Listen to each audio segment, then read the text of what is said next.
once you understand some of the technicalities with Bitcoin and the lack of risk associated with it, all of a sudden, in comparison to what's over here in the traditional finance system, on a risk-adjusted basis, Bitcoin looks like a far better option than what's over there. Peter Dunworth is a partner at the Bitcoin Advisor and a thought leader in the Bitcoin community. He has a keen understanding of the shifting economic landscape from pre-2020 to today, and emphasizes how investing has become significantly more challenging. However, once you grasp the fundamentals of Bitcoin, it simplifies the investing landscape tremendously. In a world where all other asset classes are highly overleveraged and over-financialized, Bitcoin stands out as a pristine bearer asset. Peter emphasizes how people generally see risk and volatility as synonymous, but these things are not the same. The true risk lies not in Bitcoin, but in the existing financial system with its trusted intermediaries and inherent counterparty risks. By holding Bitcoin in self-custody, you eliminate the risks and tap into the benefits of the revolutionary asset. Peter advocates for every individual to own Bitcoin, predicting a global demand for it, and a price I will not even say. But before we do that, I want to introduce our sponsors, Stampseed, the Orange Pill app, and Swan. Our partners are businesses and people that we respect, and our products that we at Bit Intelligence personally use. You're watching 21 Voices. I don't think we're in a position of strength when it comes to the economy right now. I think there are a lot of risks that a lot of people are glossing over, thinking that everything's going to be fine. But, if I look at investing where we are right now relative to where we were, say, 5 years ago, now is a far trickier time to be investing than 5 years ago. If you take a step back, we didn't have a debt problem 5 years ago. Well, we did, but we thought it was a big one, but now we've got a bigger one. We didn't have an interest rate problem where rates are at 5%, but, back then they were close to zero. We had strong economies, commodities were booming, low inflation, good GDP, and relatively low employment. And I look at this, I think, where we are today, we've got interest rates are up circa 5% on where they were 5 years ago. Debt is up probably 100% on where it was 5 years ago. We've increased the money supply dramatically. Inflation's substantially higher than where we were years ago. They say unemployment is really strong, but they've changed the way they calculate unemployment to give us the pretense of, or the belief that it's strong, but I don't believe the numbers because they've redefined what unemployment is. We were meant to have a recession by now, but they redefined what a recession was to avoid having a recession. But just because you change the name of something or the parameters as to what describes it doesn't mean you avoid it. So in my head, I'm thinking, we've had a recession. We've had 2 negative quarters of GDP. Investing today is probably far more difficult and complicated than where it was, say, 5 years ago. But at the same time, when you understand Bitcoin, that simplifies the investing landscape dramatically and gives you an option to compare and contrast to what otherwise would be quite depressing options. We have been over-indebted in the stock market, over-indebted in the bond market. We're also over-indebted in the property market. So we're highly leveraged across all of the asset classes. And here we have a counterweight to that in Bitcoin, which is a digital bearer asset. There is no debt encumbered on Bitcoin.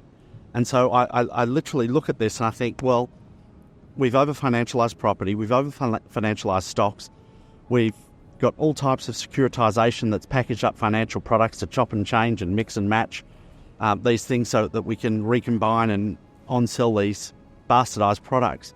And then we have this pristine collateral asset over here in Bitcoin that is not privy to any of the financial chicanery going on over here. When you put those two together, it becomes very clear to me. Once you understand some of the technicalities with Bitcoin and the lack of risk associated with it, all of a sudden, in comparison to what's over here in the traditional finance system, on a risk-adjusted basis, Bitcoin looks like a far better option than what's over there. For people looking at this from an investment perspective new to Bitcoin, one of the key things to understand is that risk does not equal volatility. And if you understand risk, you'll realize that the risk is in the existing financial system that we're working with, not so much Bitcoin. And the The really funny thing to think about is that all the volatility revolves around Bitcoin, and that is less volatile relative to Bitcoin. But the risks are associated there, and this is where people conflate those two terms. And that's the thing most people don't understand, is that you don't have any counterparty risk when you hold Bitcoin. And that's why, to me, holding your own Bitcoin, having it off exchange, not having an ETF, the most pure form of Bitcoin is to buy and hold it in self-custody. When you buy and hold it in self-custody, you don't have any counterparty risk.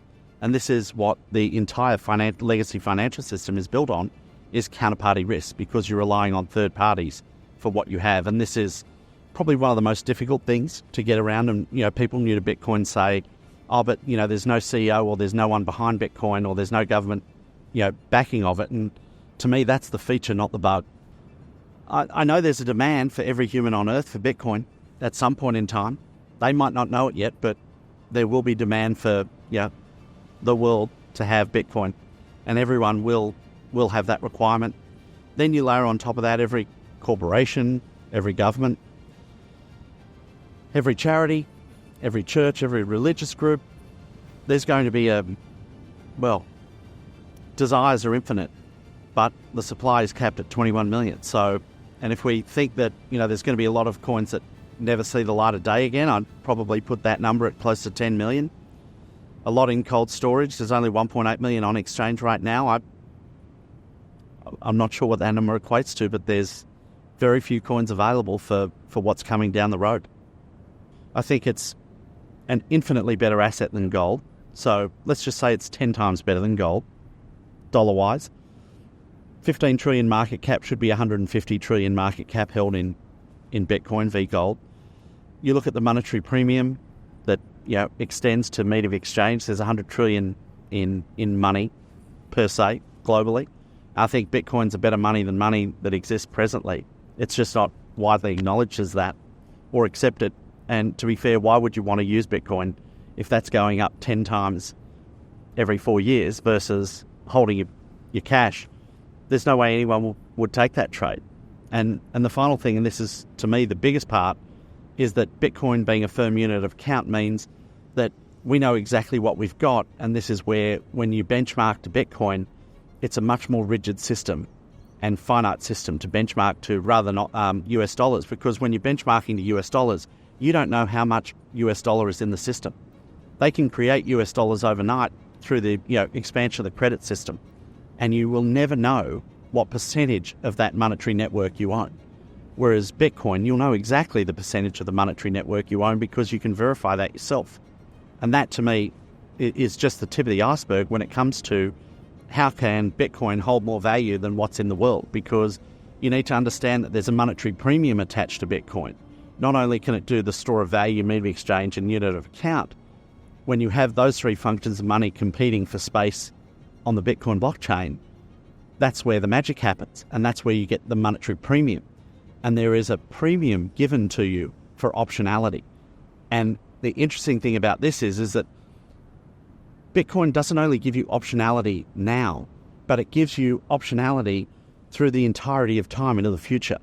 And this is something that people really can't comprehend and grasp, to think, well, how can 99% of the world's wealth be held in Bitcoin, v 1% in stocks, bonds, property, and everything? Won't all the Bitcoin just go and buy everything that's in the world? It's like, well, that's if they want the world to end today, yes, but everyone holding Bitcoin for the future knows that the world's going to be better into the future, so we better preserve this asset so that we can buy something better into the future. And this is what allows for that ability to have 99% of the world's wealth held in Bitcoin v everything else. Please bear with us for a quick message from our sponsors. These videos take a lot of time to make, and we've partnered with brands we trust like Stampseed and the Orange Pill app in order to get the funding we need to bring you these videos every week. Don't store your Bitcoin in cold storage without stamping your seed phrase on an indestructible titanium plate. Stampseed is fireproof, rust-proof, impact-proof, and easy to hide. It has no loose parts and will give you ultimate peace of mind that your Bitcoin is safe and sound for the long term. Click the link in the description below for 15% off your stamping kit. When I finally got Bitcoin, it hit me like a lightning bolt. It was the currency of the future, the only money that truly mattered. But there was a problem. I didn't know anyone else that thought like me. That is until I discovered the Orange Pill app. Suddenly, I was connected with a network of like-minded Bitcoin enthusiasts right in my own city. The Orange Pill app is more than just a social network. It's a community of passionate individuals determined to change the world, one Satoshi at a time. This series is brought to you by Swan and created by Bit Intelligence. Remember to like this video and subscribe to both our channels for more videos like this every week. Thanks for watching. I think the direction is certain. The timing is unknown. I believe that's what will happen. Let's take an example of some very wealthy people and see what they do with their money, and then try and ascribe that to what would happen if they were holding Bitcoin. Let's look at Jeff Bezos. He's been in that business for 30 years. He's held that stock for 30 years. He's probably one of 5 people on earth who never sold until recently. Let's just go to the prior history of him selling in the last 5 years, but he's held for 25 years. Well, why did he hold that? He knew that that was the best performing asset in the world for him, but only he had access to the initial launch of that business. And what we have here in Bitcoin is everyone on earth has the ability to invest in Amazon back in 1997 or whenever it first launched. And everyone has the ability to learn as much about Bitcoin as Jeff Bezos knows about Amazon. 2 very different things. That future certainty of knowing what's coming is critical in being able to hold that for the long term. And this is where I look at Bezos's transition through that. There were times he could have sold down. He knew that it was going to dip. He had a long-term time frame. So what did he do? He leveraged his stock to maintain it. What did that do? He never had to sell. He never had to pay capital gains tax on selling. He still created liquidity, and he went out and bought whatever he needed on the back of that leverage that he took out with the margin loan. So he never had to sell. I look at this and think, well, Bitcoin's 1,000 times better than Amazon. It'll probably end up being 1,000 times bigger by market cap easily, because it gives not one person, being Bezos, that option. It gives 8 billion people that option. And this is where, for me, if 8 billion people had that option to put off consumption today because they know they're going to be able to consume more tomorrow, people will do that. It's the ultimate savings tool. And that's probably the most misunderstood thing out there. People think it's a correlated asset to the tech stocks, and it looks like that. And they think it's risky relative to that because you don't have an earnings stream. You can't check out the sales. You can't check out the underlying debt. You don't know what the management team's doing. And there is the feature, not the bug, once you understand the ecosystem. To me, that de-risks the weighting from a relative risk perspective with Bitcoin versus your tech stocks.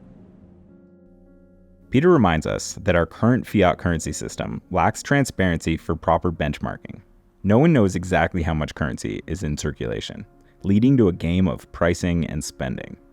Bitcoin, as a finite, verifiable asset, offers a clear way to price goods and services over time.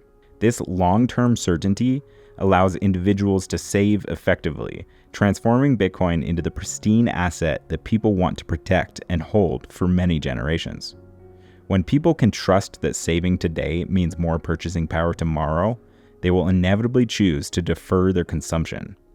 This certainty de-risks Bitcoin compared to tech stocks and other so-called risk assets that the media often associates it with.